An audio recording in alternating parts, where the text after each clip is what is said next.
Please follow this.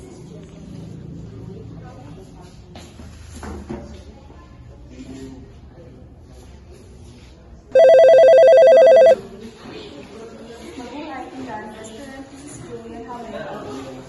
Hi, can I have a reservation? Absolutely, ma'am. We have your details. Angeline. Okay, ma'am, Angeline. What date and time would you like your reservation, ma'am?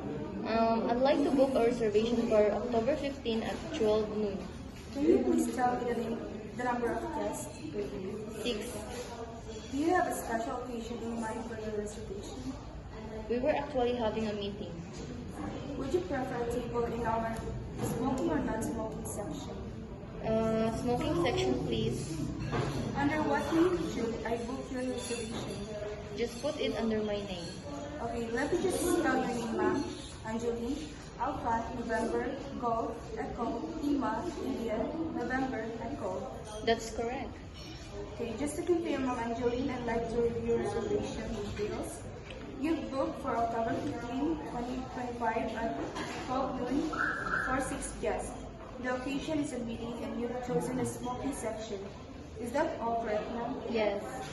Okay, just a reminder, ma'am, our dress code requires formal attire for both men and women, and also to make your stay with us even more enjoyable, we'd like to offer you complimentary crackers and drinks.